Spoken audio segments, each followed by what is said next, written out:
Selamat malam, saudaraku yang dikasihi oleh Tuhan Yesus Kristus.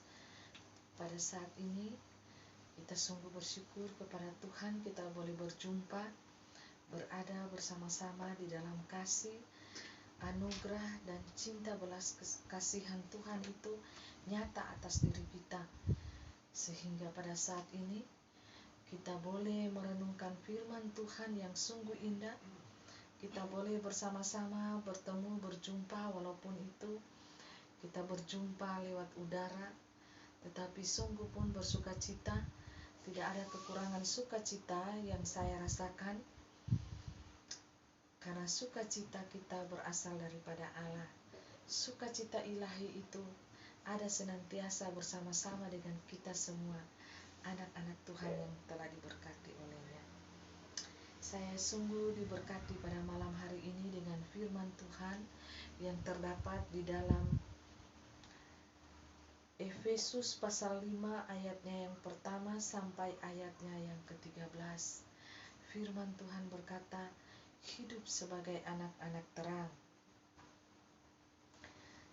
Sebab itu, jadilah penurut-penurut Allah seperti anak-anak yang kekasih, dan hiduplah di dalam kasih, sebagaimana Kristus Yesus juga telah mengasihi kamu dan telah menyerahkan dirinya untuk kita sebagai persembahan dan korban yang harum bagi Allah.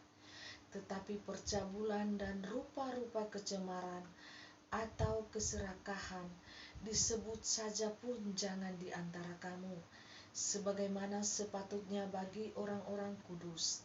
Demikian juga perkataan yang kotor, yang kosong, atau yang sembrono, karena hal-hal ini tidak pantas. Tetapi sebaliknya, ucapkanlah syukur, karena ingatlah ini baik-baik.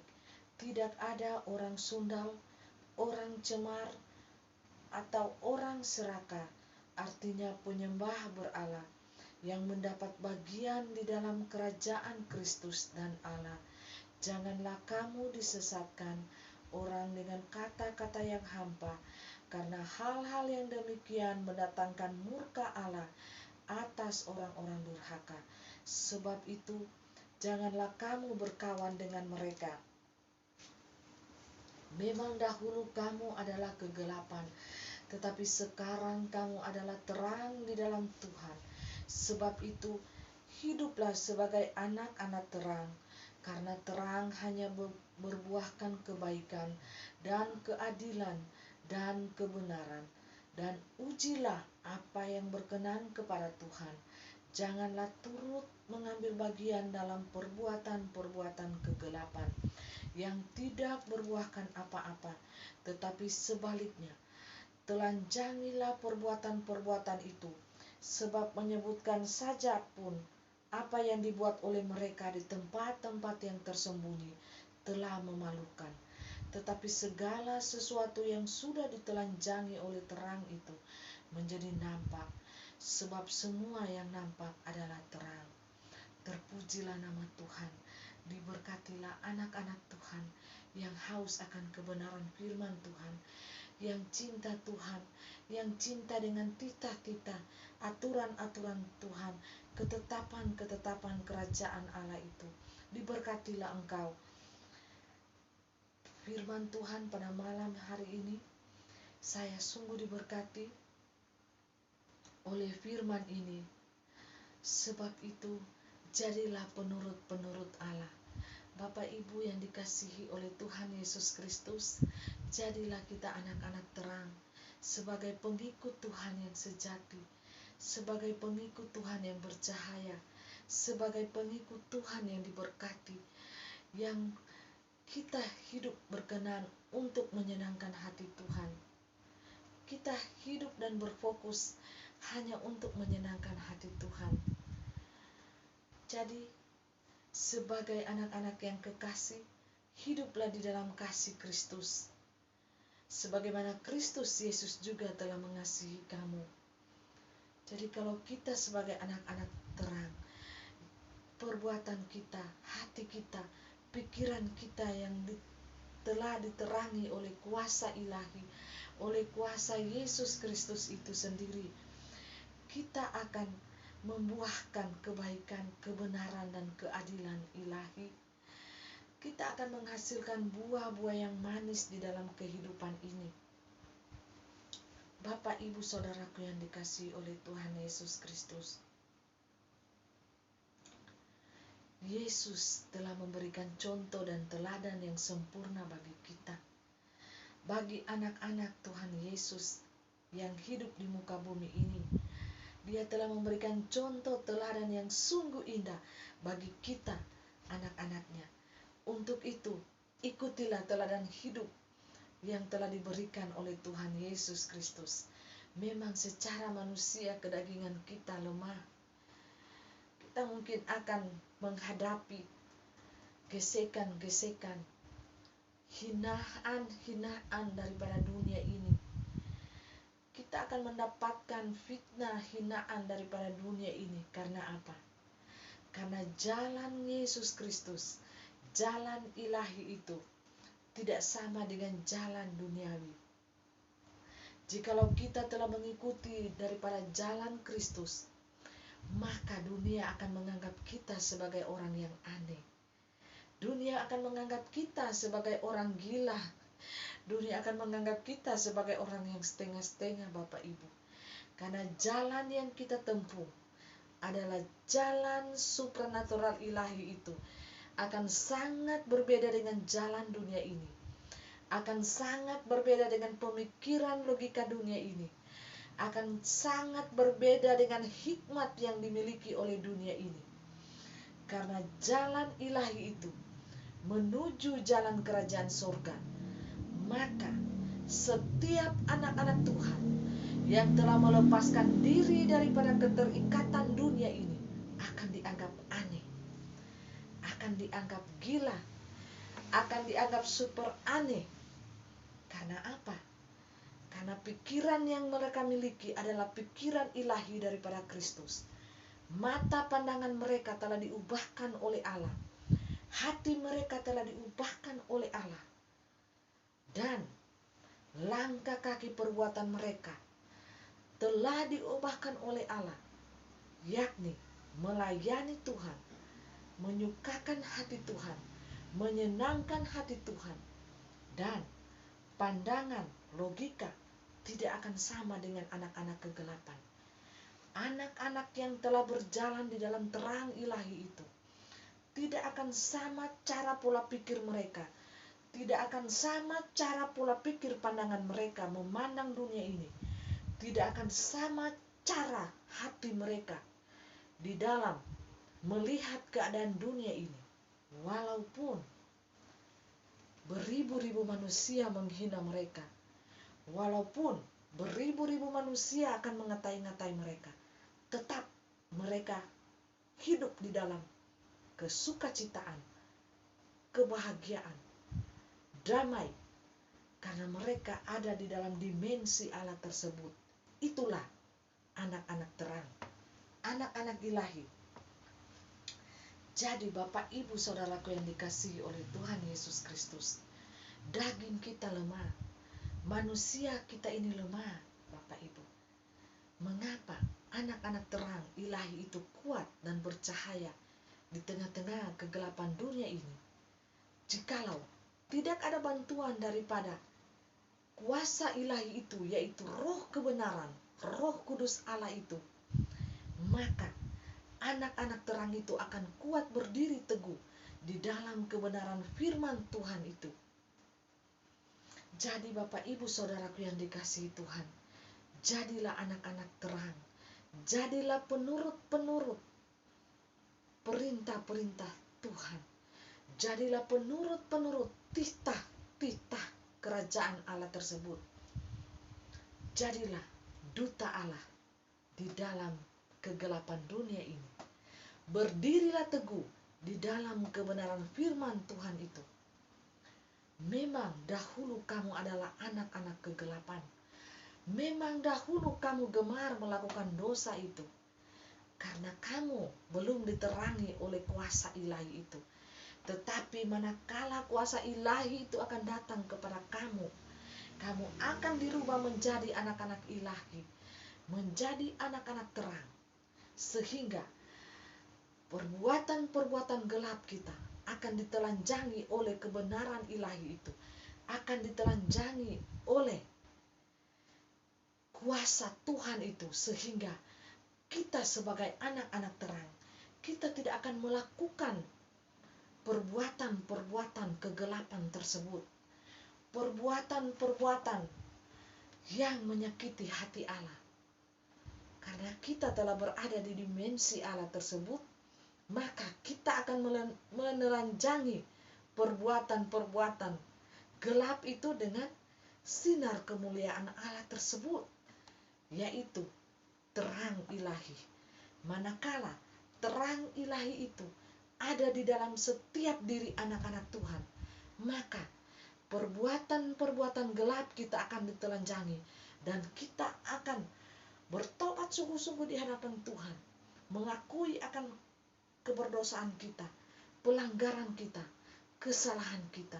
Tidak ada manusia yang tidak pernah melakukan dosa di muka bumi ini, kecuali satu pribadi, yaitu Tuhan Yesus Kristus, Nabi Isa anak Maryam.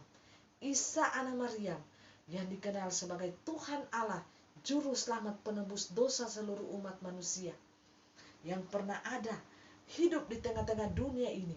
Dialah pribadi yang tidak pernah melakukan dosa sedikit pun. Maka dari itu Bapak Ibu Saudaraku yang dikasihi oleh Tuhan Yesus Kristus, sebagai persembahan dan korban yang harum bagi Allah, kita mempersembahkan diri kita, tubuh kita, sebagai persembahan yang harum, sebagai korban yang harum bagi kerajaan Allah tersebut.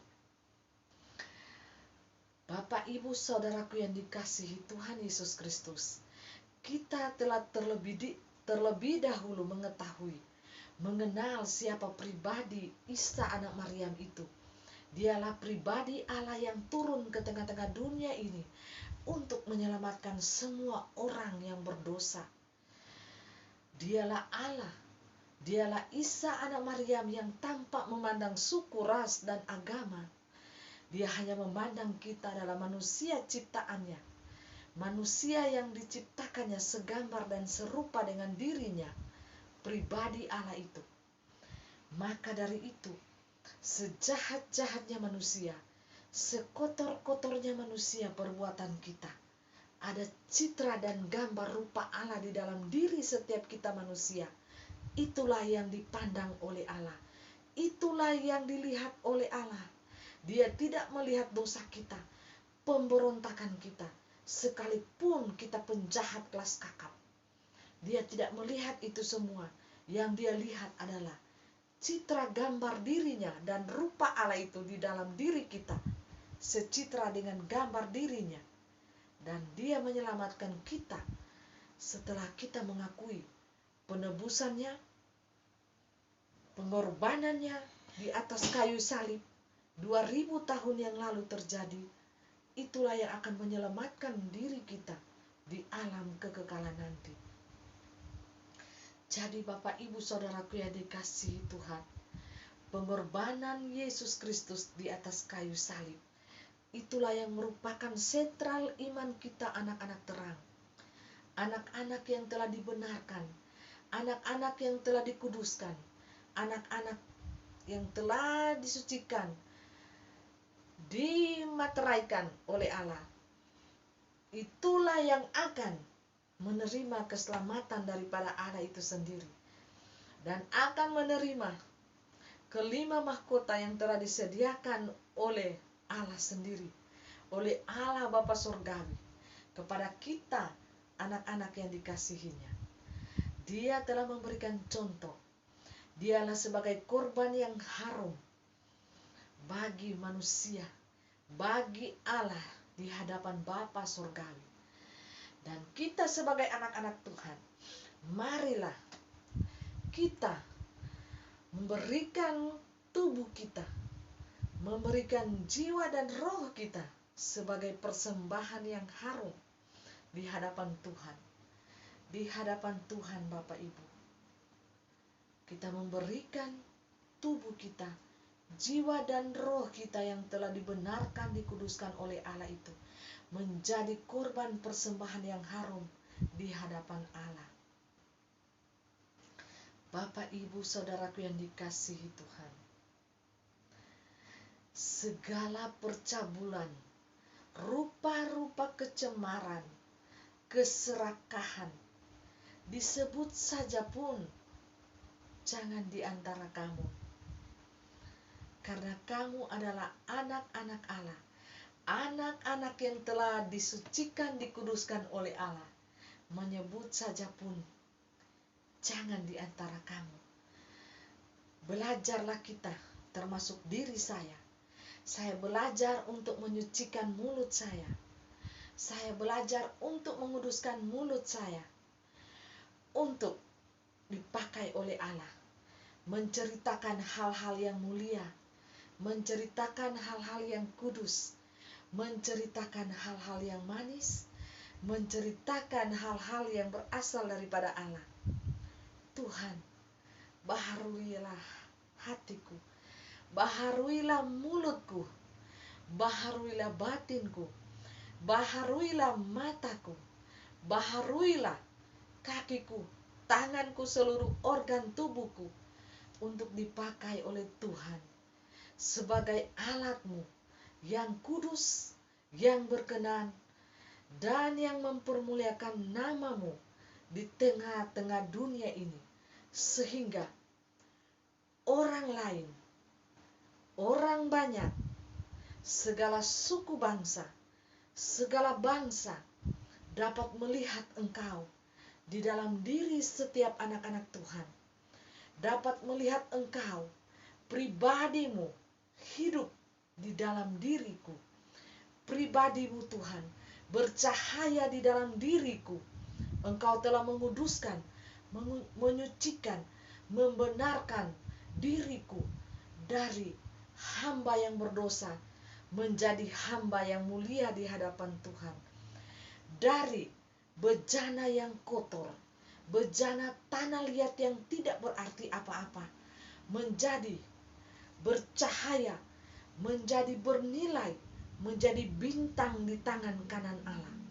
Tuhan, bentuklah bejana yang kotor ini, bejana yang hina ini, menjadi bejana yang bernilai kudus, bernilai abadi di dalam kekekalan surga-Mu Tuhan.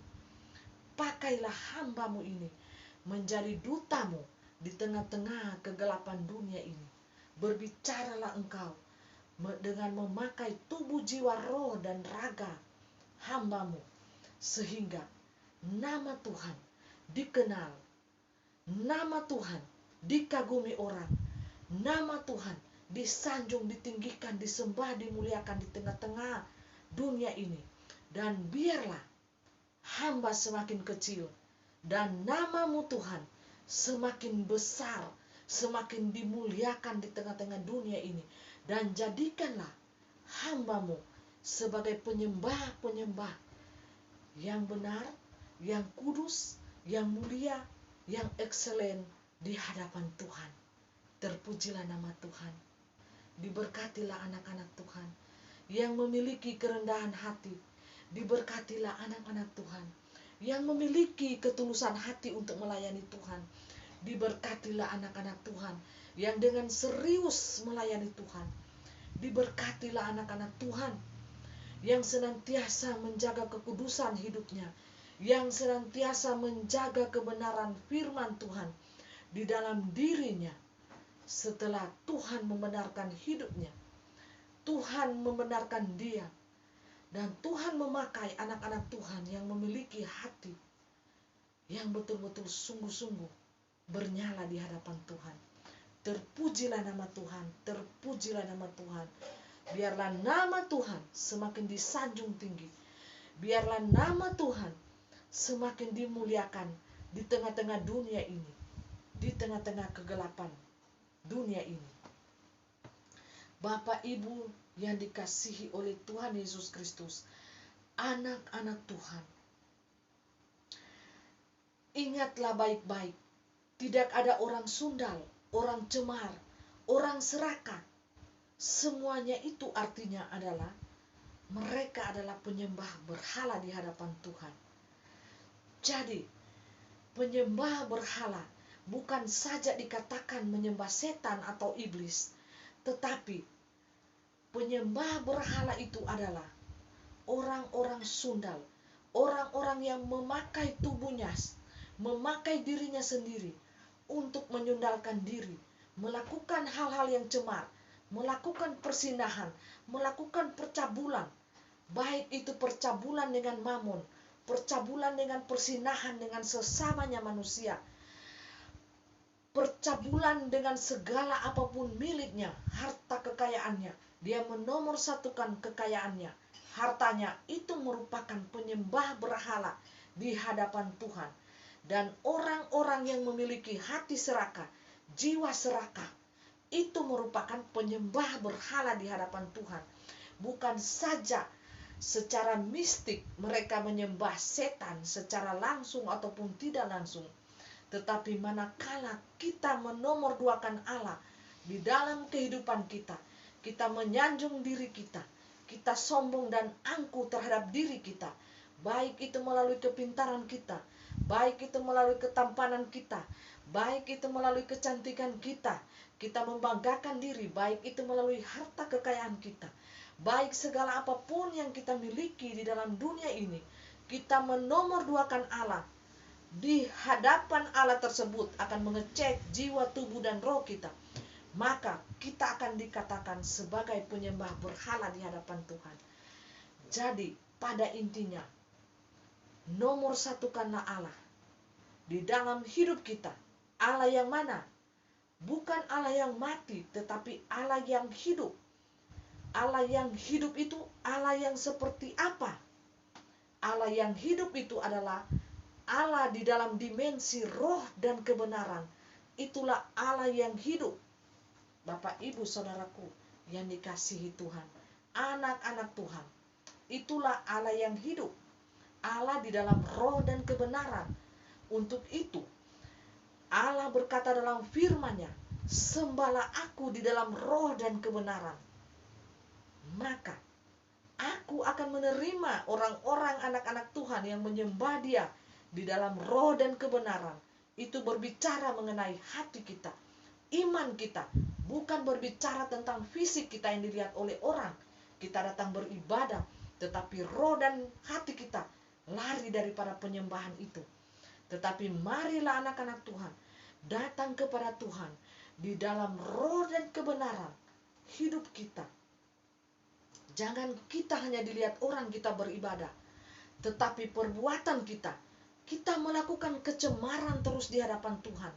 Kita melakukan percabulan, kita melakukan persinahan, kita melakukan berhala-berhala di hadapan Tuhan, yaitu harta, menyanjung harta kita, menyanjung ketampanan kita, menyanjung kecantikan kita, yaitu merupakan suatu penyembahan berhala di hadapan Tuhan. Karena kita menomorsatukan itu, Bapak, Ibu, Saudaraku yang dikasihi Tuhan. Tetapi biarlah kita sebagai umat manusia, dimanapun kita berada, umat manusia yang dikasihi Tuhan, marilah kita sembah Allah. Kita menomorsatukan Allah itu di dalam hati kita, pikiran kita, di dalam segala aspek kehidupan kita. Kita menomorsatukan Allah itu. Jangan kita menomorduakan Allah, Bapak Ibu. Itu dijadikan Tuhan melihat kita menjadi penyembah berhala di hadapannya. Mari saya mengajak kita menomorsatukan Allah di dalam kehidupan kita. Kita menyembah Allah itu di dalam roh dan kebenaran. Kita bersuka cita di dalam roh dan kebenaran, bukan di dalam dosa. Anak-anak Tuhan, janganlah kita bersuka cita di dalam dosa. Janganlah kita bersuka cita di dalam percabulan, di dalam segala macam kecemaran hidup kita, di dalam segala hal yang kita lakukan, menyakiti hati Allah itu, dan kita bersuka cita. Berbahayalah kita. Allah akan melihat kita sebagai penyembah berhala di hadapannya. Roh kita akan keluar sebagai penyembah berhala.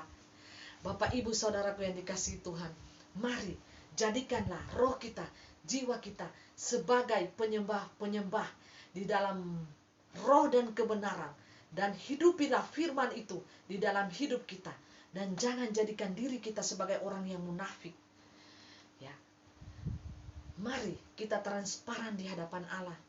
Jangan kita menyembunyikan dosa di hadapan Tuhan. Jikalau kita masih gemar melakukan dosa saat ini, mari cepat-cepatlah kita bertobat.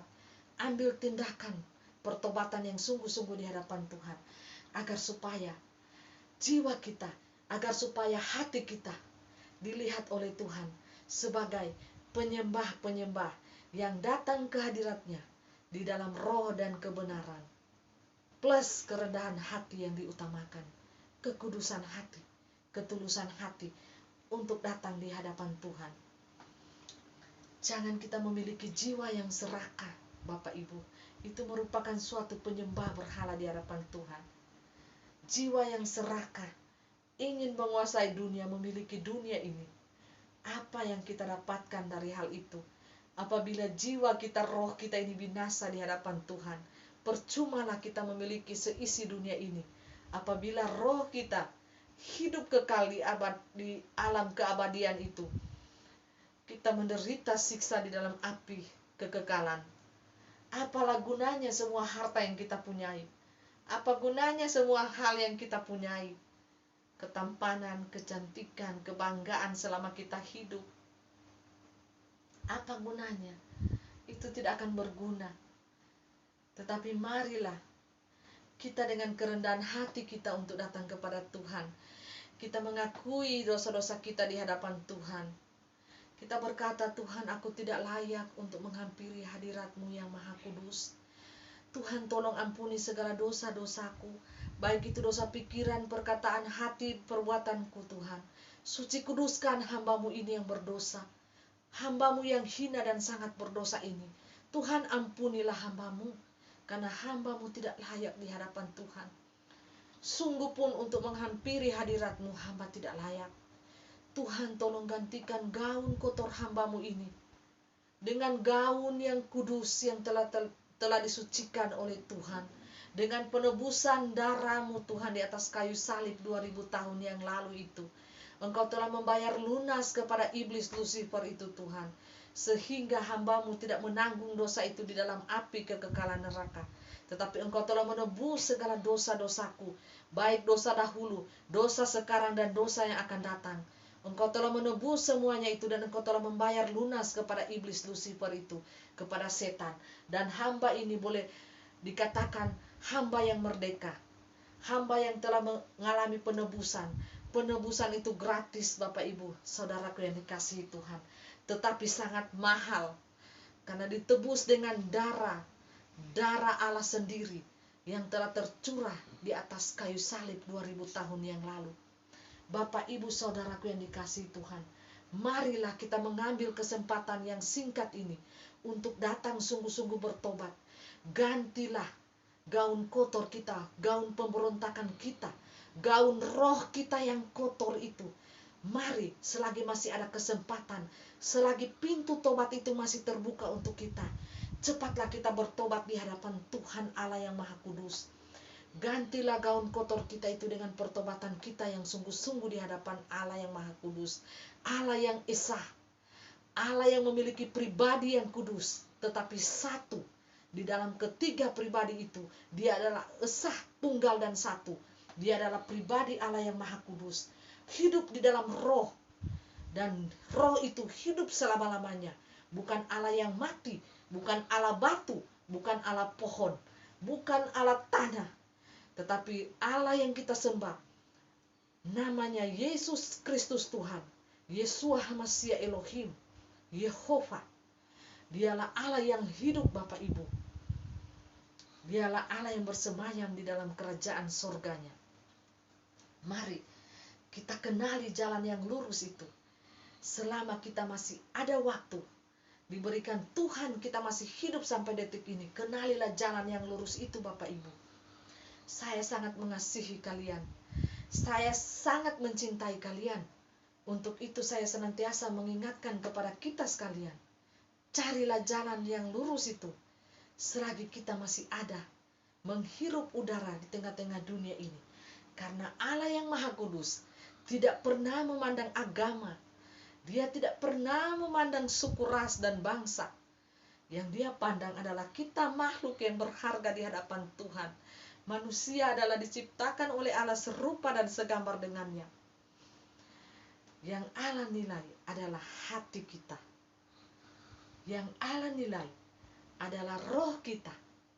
Apakah roh kita telah mengganti pakaian kita yang kotor itu?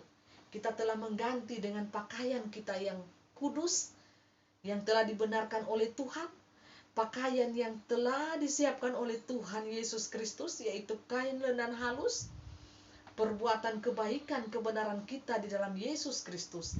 Kita telah dibenarkan oleh Allah, maka kita akan diberikan gaun yang putih bersih, dan itulah syarat utama untuk kita bisa menghadiri pesta perjamuan pernikahan anak domba Allah tersebut. Syaratnya adalah apa? Harus memiliki gaun putih bersih.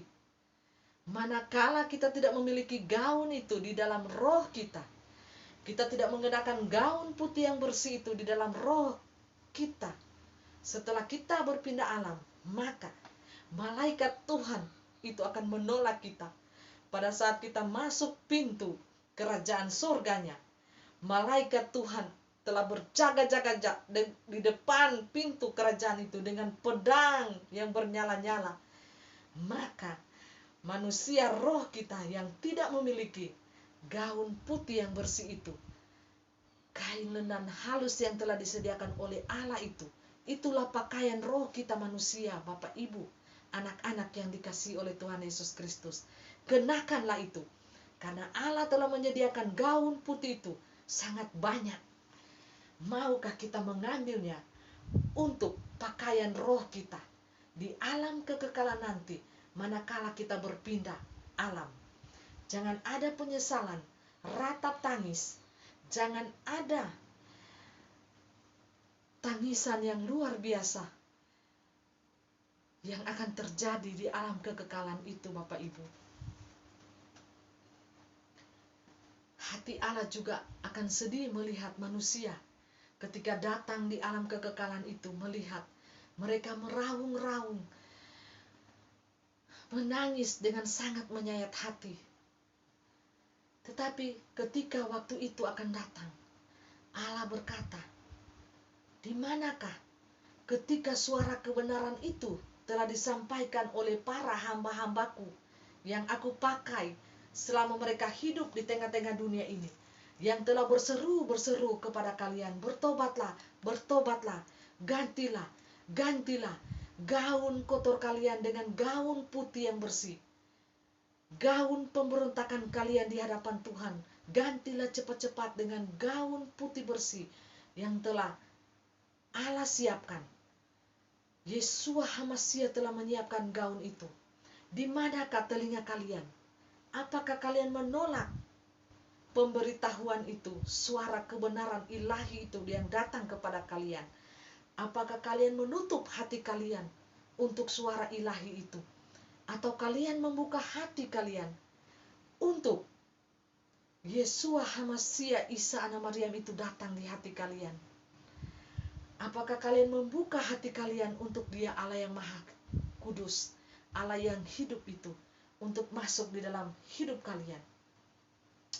Jadi, jangan ada ratap tangis manakala kalian berpindah alam.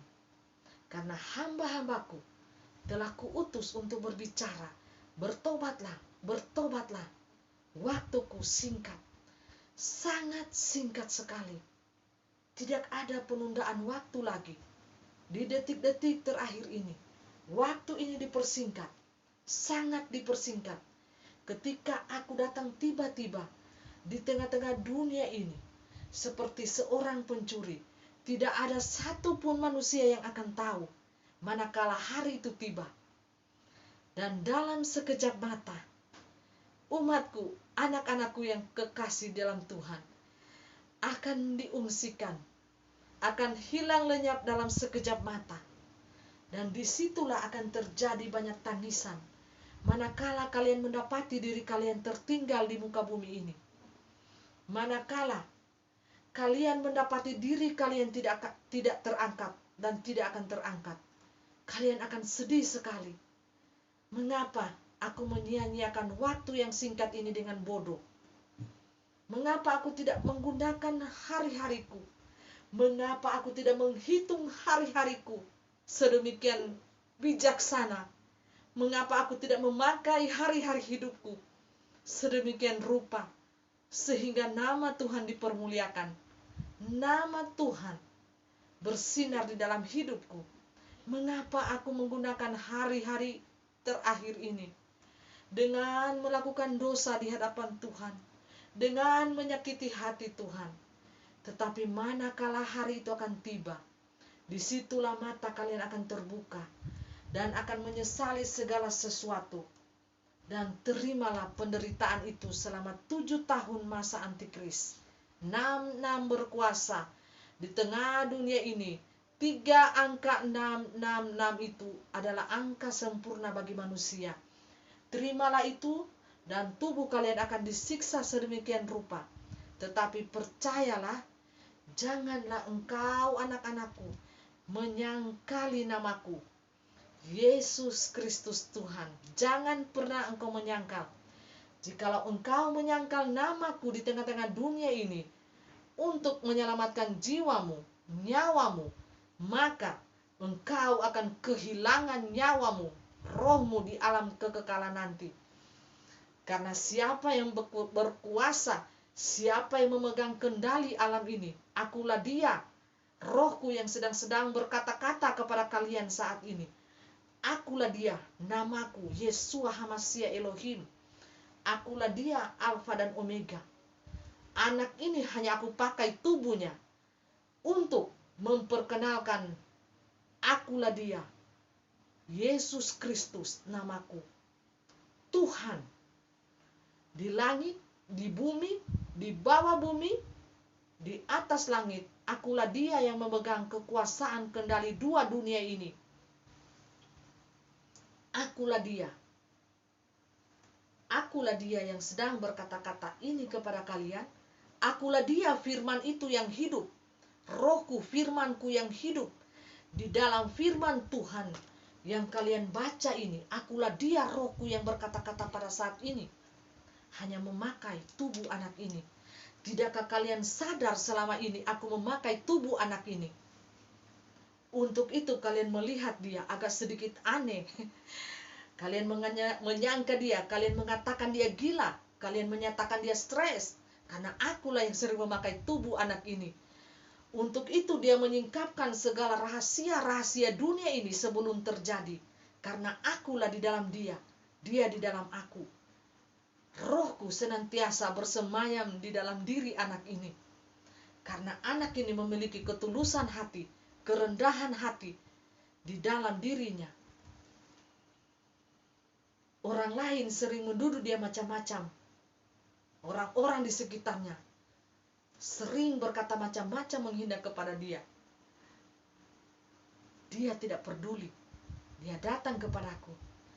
Tuhan, aku capek. Aku lelah Tuhan. Ambillah nyawaku Tuhan. Aku telah capek dengan penghinaan yang aku terima. Karena apa? Kalian manusia tidak pernah mau menyadari akan keberadaan rohku. Roh kebenaran itu berbicara. Anak-anak Tuhan, hamba-hamba Tuhan, tidak peka dengan suara kebenaran ini. Untuk itu kalian menuduh dia nabi palsu. Kalian menuduh dia penyesat. Tetapi percayalah, anak ini hanya satu yang dia butuhkan.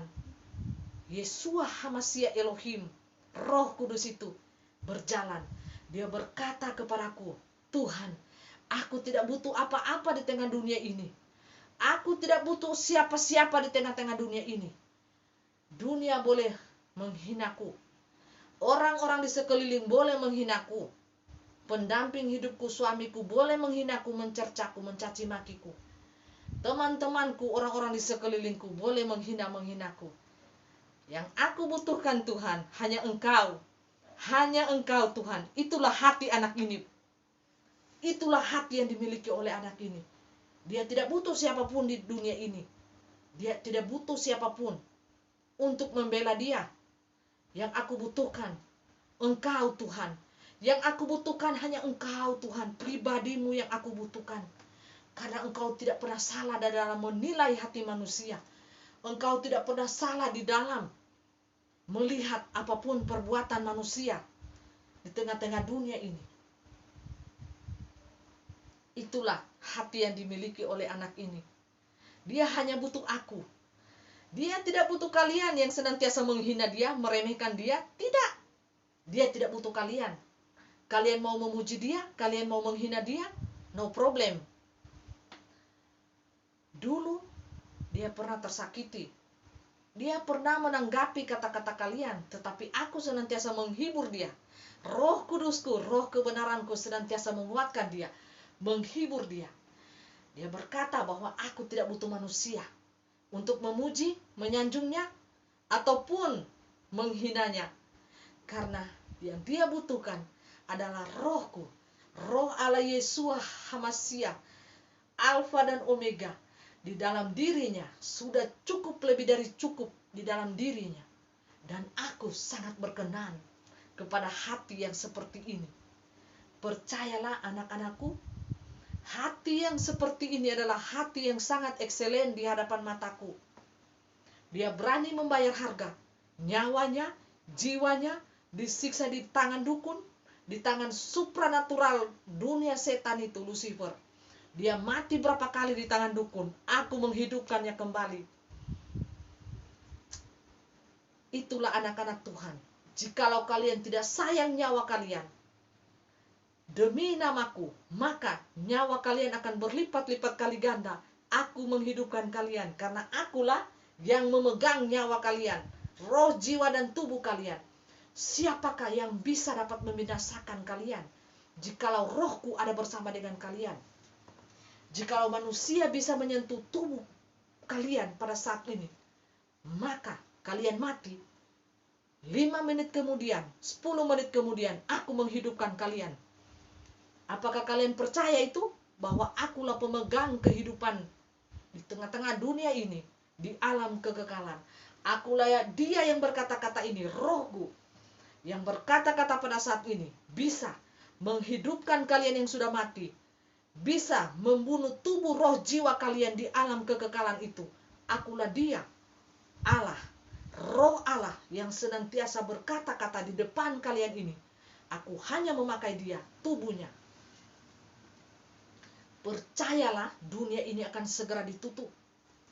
Untuk itu persiapkanlah diri kalian masing-masing. Tidak usah menengok ke kiri, ke kanan, tidak usah melihat orang lain, tidak perlu. Itu tidak perlu, karena dosa kalian masing-masing sangat banyak di hadapan mataku. Bersihkanlah dosa kalian masing-masing. Tidak usah melihat orang lain. Tidak usah melihat pasangan hidupmu, masing-masing datang kepadaku. Karena yang bertanggung jawab atas dirinya hanya hatinya, jiwanya, dan rohnya. Ketika manakala api penyucian yang daripadaku akan datang menguji setiap batin kalian, memisahkan hati, roh, dan jiwa kalian, semuanya akan terpisah. Tidak ada kemunafikan, tidak ada kebohongan di hadapanku. Tidak ada. Semua akan berkata kebenaran. Jadi anak-anakku yang kekasih dalam Tuhan Yesus Kristus, bertobatlah, bertobatlah, bertobatlah sebelum hari itu datang. Hari datang itu seperti pencuri datang di tengah-tengah kamu. Tidak ada